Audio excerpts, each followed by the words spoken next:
All right, I am back. Took me a while, but life got busy. I have finished volume 9. This is technically volume 10, but 9 is on my bookshelf. It got buried by I accidentally bought like 7 other books. We're not going to talk about it.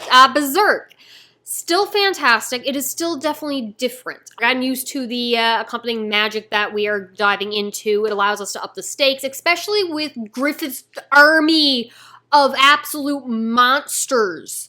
I like them. I really, really like them. All their designs. I'm terrified for the kind of world and kingdom that Griffith is going to try to create.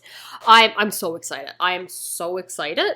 Do not like what's Princess Charlotte? Haha. Spoilers, right? Jump right into it. So she's back with him now, and I spent the entire time going, no, step away from the underage girl. But, you know what? I want him to get her away from the other guy. So, you know what? It's not that bad. It's not that bad. I'm justifying it. And it's like, yeah, get her out of there. And then I start thinking about how the perception people are seeing of Griffith. So, Charlotte absolutely adores him. She is infatuated, in love, admires him beyond anything else. Same thing with the little lord from previous chapters.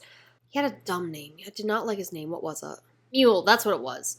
But it's like he looks at Griffith as this savior who saved his people, and even after walking through an army of war demon things, sees him sitting on the rock surrounded by people with what is totally the spirits of their loved ones ascending to the afterlife.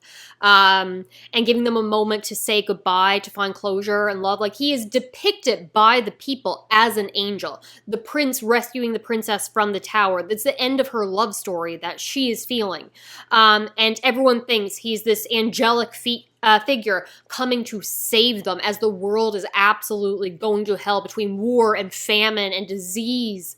And they're worshiping him. And that is not who Griffith is. And what kind of kingdom, like I love a good redemption arc. There's no way in hell Griffith is getting a redemption arc. It's not going to work. It's not going to happen. Could it happen? I don't think you could write one. I want to know what is going to happen when Guts and them oppose Griffith when the rest of the world sees him as an honest-to-God angel. So how... You gotta fight, the world, public opinion, the army of demons with all fantastic designs. Like Locust, was it Locust? Something like that. Alone was fantastic, but the guy with the mask and he's just a cloaked figure? Why does Griffith have so many cool looking characters around him? Schierke, I'm going with that. Little witch girl, love her now, I do. She has watched her home burn. She's putting her trust in Guts the same way the others have. I've already talked about Farnese, that she too she's looking for a new way of life. She's having everything about her opinion of the world change. I can't. I want to see where this story is going to go. And while I liked it pre-magic, the magic has grown on me more. So popping into past Jessica reading through this volume set. All right, I'm late. I read a little tiny bit of the next volume set a week ago. Have not talked about it. Have not done anything. It's been a crazy week. So we get back into the town that's being attacked by trolls, and adorable little witch girl is up on the roof, which is great. She goes into like a trance thing, and this is when I actually really start liking Farnese in terms of she recognizes the preacher of this town as being like she was in the past. Almost pities him from what I remember, and it's a good moment to reflect back on how she has changed. But then, of course, Casca ends up on the roof, and there's trolls everywhere, and they're surrounded, and Farnese risks her own life to protect Casca, and that was the moment that I'm fully like, okay, Farnese, I like you. We've had our character change and growth, and I really want to see where she goes from here. So extremely like that. Everything on the roof was good, especially with the witch girl, whose name I'll learn to pronounce in a little bit, tapping into the other worlds and the gods that used to have a shrine here, the water god, which she loses control of, the rage, and how she feels towards the villagers, letting her lose control. She loses herself in it. They're like, hey, don't shake her. She gotta tap the staff to bring her out of it, and then Isidro ends up coming up and like shaking her, like, no, stop. But she ends up coming back to herself, and I enjoy all of that. So she's still new to magic. She can still lose herself. So I am worried that it's going to end up being too much. It's going to make them too strong, but I guess it also means, hello, Maven. I guess it also means that we can fight stronger villains now, but still. Like, Serpico, him being, like, having all this power with the wind and just being able to take down many, many monsters all at once, it was cool. I'm just worried that it's going to result in them having too much power for my entertainment. But we'll see what happens. Guts is just phenomenal through the entire thing. Maven, I really don't want you to knock down that camera.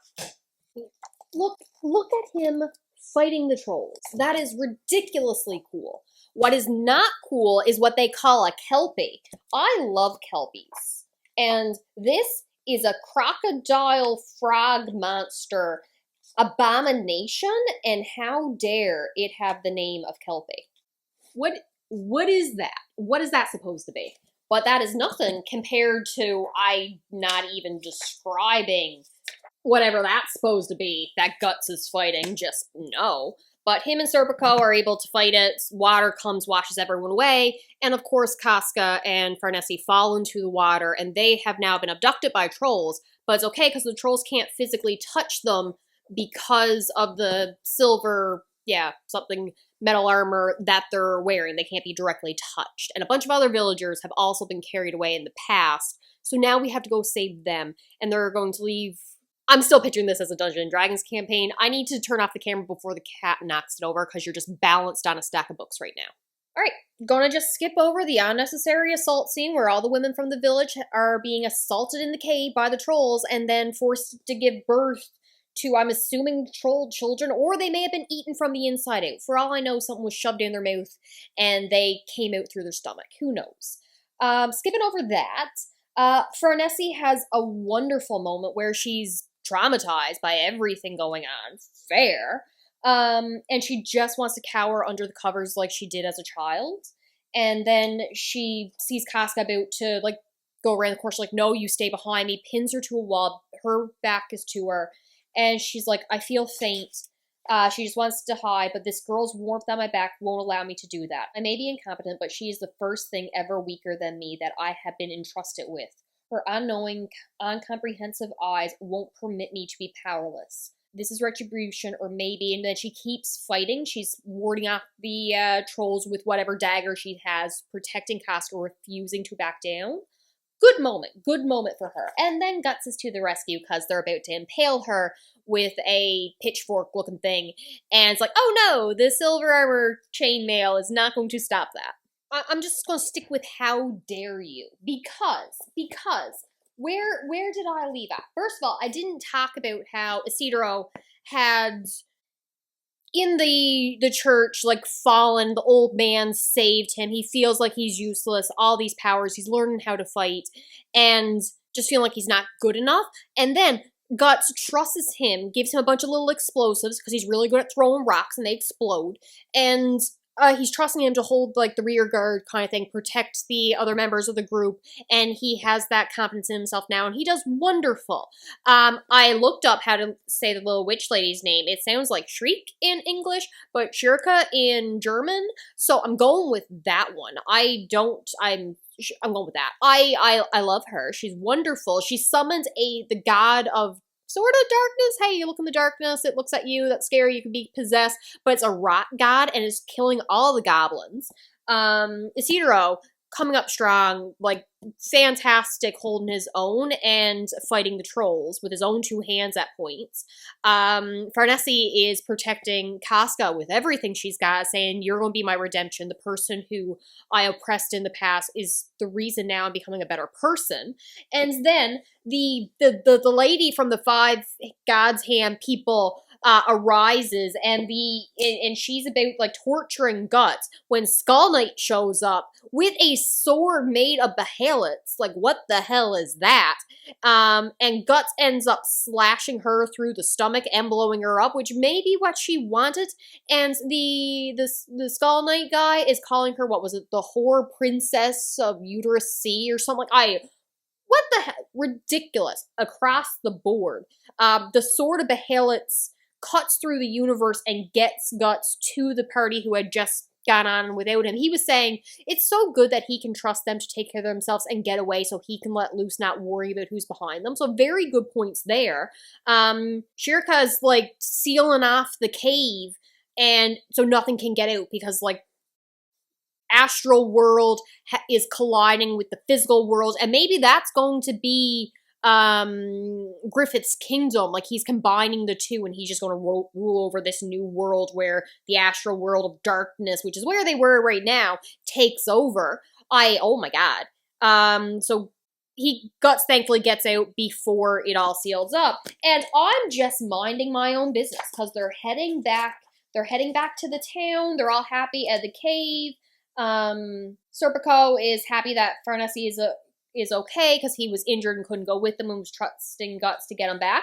When you give me this page saying companions, and it's the old band of the Hawk, and my poor boys, my lovely, lovely, lovely boys and past Casca, and Guts is just thinking, I used to think it'd never be like that again, and it's his new group he's looking at. And I'm like, I'm minding my own business, reading Berserk. And you hurt my heart like this. I can also mention that before they went back hunting the trolls, there was like a change in perspective of what magic means. So the priest before had been saying, like, obviously heretic philosophy. And then after witnessing real magic and being saved by it and seeing, I guess, its beauty and its power and understanding it's real and being able to call spirits, there's a respect-ish to it, and Schierke is just like, your priest knows how to do this, no matter what we call the gods and spirits, whatever name we think to give them here in the human world, we're all praying to the same person kind of thing. So praying to your god is no different praying to mine kind of thing, and like you can set up a small shrine to the river god and give it thanks, and it's like, yeah, that's fine, we can definitely do that. I'm like, there's a change in perspective. There's not that hatred and fear towards magic that there was at the beginning, so I like that. And I'm very interested to see what's going to happen next. Alright, I don't remember if I talked about what happened next. So they go back to the witch's house, which is currently under attack by Zod and the rest of Griffith's minions, but the witch lady, whose name is not Lily? Flora, maybe, is talking to the Skull Knight buddy, and they are friends. So I'm going with whatever Guts is currently going through, the hell of the eclipse and everything. These two were the survivors, as best you can say survivors. I don't know what the Skull Knight guy is. He looks dead.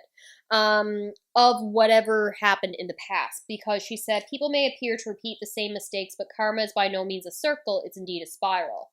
Those children are not bound to choose the same paths as you and I did. Okay, and she is making Guts some armor. Skull Knight goes to face off against Zod, but she says, you'll fight for me, but either way, and he says, all the more for it to be at ease. Thank you, I won't forget your devotion, old friends. So definitely friends. I wish I could have at least seen your bashful smile one more time with my own eyes. Because he has no face. He's a skull. So they're getting close. Guts suffered a spiritual wound, but still able to move. Little witch lady is shocked that he's able to move in such conditions. And they need to get him back to the place to get healed, but it is on fire.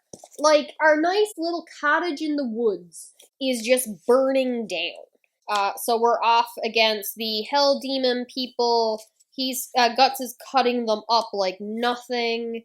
And, okay, I wasn't 100% sure if Skull Knight was still here. He is. He's still fighting, which is good.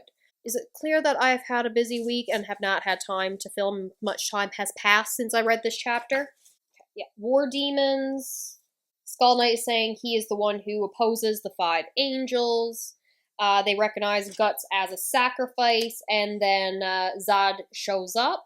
I really like it when Zod and Guts fall off, because they're so similar, yet so different. And, oh, that's as far as I made it.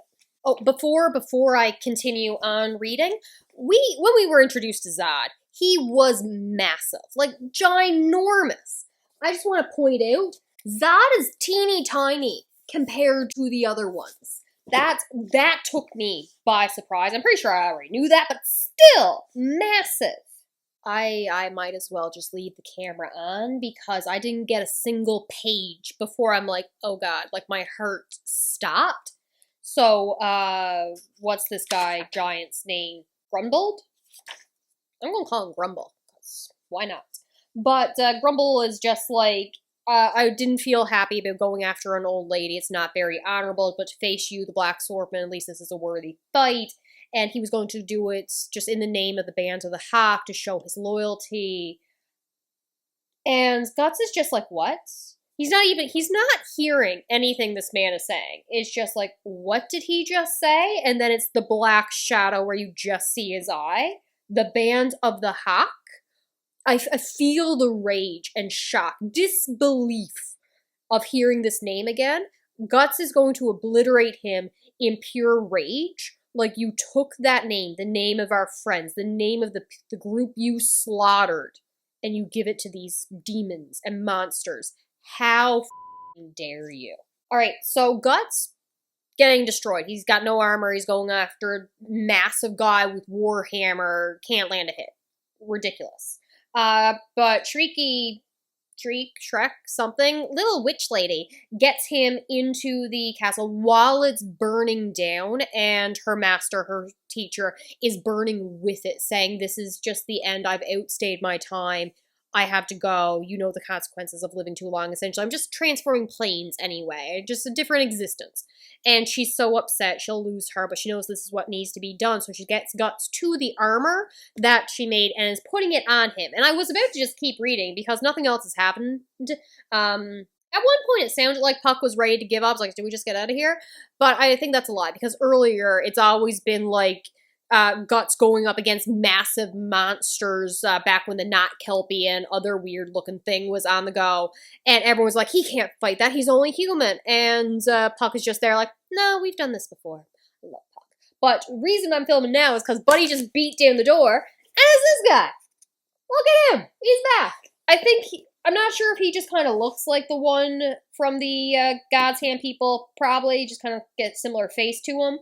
Or he's just reminding me of one of the 7 deadly sins from Fullmetal Alchemist. I think it was the gluttony homunculus, is what I'm thinking of.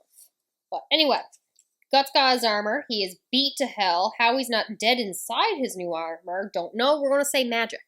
Okay, so armor leaves it so Guts cannot feel pain, and therefore can surpass human limitations, because the pain you feel on your body when you fight instinctively tells you, hey, ease up so you can fight stronger if you can't feel the pain, but at the risk to your own life.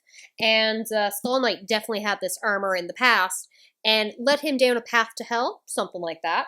Tall Buddy, Grumble, transformed into Crystal Dragon, probably. Love that for him, but wants Guts to destroy him. The goal of the people attacking, by the way, is to get the witch's head. I don't like that. She's burning in the fire. They said even if it's blackened, bring it to me. So, what does Griffith want with Flora's head? Magic? Again? What does he want? But right now we're fighting a dragon. I like dragons. I feel like his joints are just breaking, and he's just being... Yeah, no, that his arm is just in every which direction. And he's just like, oh, let me just pop that back into place. That's not how bones work. I don't care what dwarven armor this is. We also seen the black dog, vicious creature, the same one that shows up when he does something extremely violent, like attack Casca, being represented with this armor as well. So he's very scary in it, and I don't like that for his mental health. But I would also not like him to die, so he can get a therapist later. Ah, the armor is reinforcing his broken limbs by piercing through his flesh and biting into his bones. Okay, because, yeah, well, it's a good thing you can't feel pain because it's going to hurt when you take this off. I heard a previous owner of the armor was similarly devoured by its steel teeth. Okay, so that's what happened to Skull Knight, as he continued fighting until the last of his blood gushed forth and all his bones were broken. Okay, so Flora has not burned to death yet, and is talking to our little witch and saying, now that you understand the dangers of taking in too much power and the hesitation, the swordman lost in the turbulence of power, you will show him the way back. So the same way, I guess, she had the ticking time of the staff hitting to draw her back from the abyss kind of thing when she took in the river spirits goddess. She's going to try to bring Guts to his senses so he's not attacking in berserker rage. Oh, also, by the way, definitely not one of the 5 gods' hands before, because Guts got eaten by that monster thing coming through the door that I like. That reminds me of Gluttony from the homunculus. And Guts just cut his way out of there like it was nothing. But I still like that design. Maybe he was... Oh no, he was in the eclipse time. Yeah, he killed, I was gonna say the one that ripped up Pippin's body, but I just checked and that's not right. I feel like he was during the eclipse. I'll find it because I like this design. I feel like I've seen it before. It just reminds me of something. Oh, Puck does not like Guts fighting like this. Very angry dog boy. Okay, fragments of Guts' memory. She's seeing Griffith and all the band of the Hop. They're just like lamplights. Oh, it's like the fire scene all over again. Darkness. Scary, scary, scary bad times. Very beautiful art, though. I love this. Oh, probably a combination of the angry dog figure that we're seeing, that's not quite a possession, but is basically a possession, is telling him about hatred and malice, and the anger of the armor is telling him to, like, let go of who he is. And Shriek is saying, no, you have to remember who you are. Of course it matters. Remember the reason you start this journey, the reason you're fighting now. A human soul wouldn't become this tattered over something that doesn't matter. She's telling him to remember Casca, the reason he's still fighting. Remember his name. Alright, so I think he's back to his own self in the armor, so he can think while he's fighting and not just tear himself to shreds, which would be lovely, because he's already broken some ribs. Oh, and now he's protecting his friends, and Scorpio's just like... Not Scorpio, Serpico is just like, okay, big bad, fighting him, and Guts takes him apart. Look at his little face. He's just like, what just happened? That was so quick. And obviously he gets Casca in time to protect her. But she's looking at him angry. She doesn't trust him. Sin. Rightfully so, though. I mean, he did kind of assault her. Ooh, pretty. Flora is all fire. Alright, Flora, her spirit is protecting them and fighting for them as they leave. And I forgot to mention the golems previously was protecting Guts as well. And now we got ravens with dead people on spikes. My god, what? Oh, a lot of them. That is unfortunate. Alright, so bodies everywhere. Charlotte's kingdom taken over by the invading place. And Buddy's back like, oh, the resistance. Like, yeah, we're a bunch of old men and children because everyone else is dead, captive, or gone off as war slaves. And then a giant alligator just comes out of the, probably sewer, and eats one buddy, and he's holding a spear in one hand. And the buddy who just came is like, what? What is this monster? Sir, you are not shocked enough by the presence of an alligator man that response. He's like, Kushan sorcery. And I'm just like, yep, okay. I mean, you've probably seen weird stuff in the world, but still. No, Buddy is just talking to Floss or Foss, whatever his name is, and he's like, a demon city! Like, you should be more shocked. That is not a shocked expression, my man. Unbelievable. Never mind that. I just saw it with my own eyes. Our sentiments exactly. Alright, immediately after escaping the alligator, a elephant man comes and he's like, oh no, we're trapped, we're all going to die. And Robin Hood, who is working for Griffith, I'm pretty sure, shoots down the enemies, and there's like dead people up on the roof, because of course there is. There are dead people impaled everywhere. And then this Buddy on a horse comes in, as like, citizens of Windham, wait patiently. In due course will the miasma covering the city be swept clean. A strong wind will blow. And they're like, who are you? as I am charged with a mission, I must go now. And he disappears out into the fog. And I'm just thinking of Tuxedo Mask. He shows up, he throws a rose, and he just screws off. It's like he did nothing. Like, this man, I don't believe he did anything. He just showed up to say we're here. Did he do? Oh no, he stabbed the Elephant Man, so good for him. But I'm like, Robin Hood took out the other ones. Did he stab the Elephant Man? Yeah, he stabbed him through the back of the head and out the eye. But still, he just shows up and then disappears. Like, no information given. I like Robin Hood more.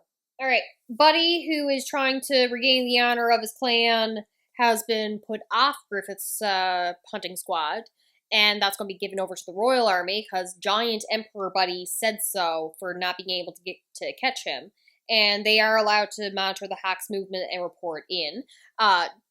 Demon Emperor guy went to assault Charlotte, but then he did not notice the hundreds and hundreds of embroidery images that she had been doing while locked up in her tower. So when he goes to assault her and she sees the face of her father and she screams out for help, she calls out for Griffith. Griffith, of course she does. Doesn't know any better.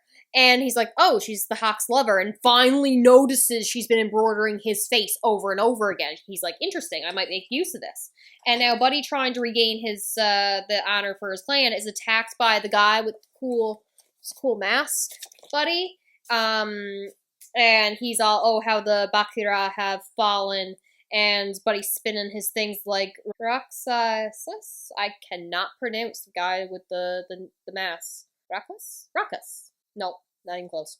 And he's just like, you've come to assassinate the Emperor, not good to give away your location. He's like, that's not what I've come for today. I like the guy with the mask. If you're going to talk big, do it after you've stopped me. Why are there so many naked, tortured people? Like, these people are naked, hung over an alligator pit, getting ripped apart. Previous pages had, like, statues chopped off, their heads chopped off, and replaced with human heads that were screaming in pain at the time of their death. Some of them are holding severed heads. There's like tigers or something, or lions, I don't know what it was, with heads in the mouth.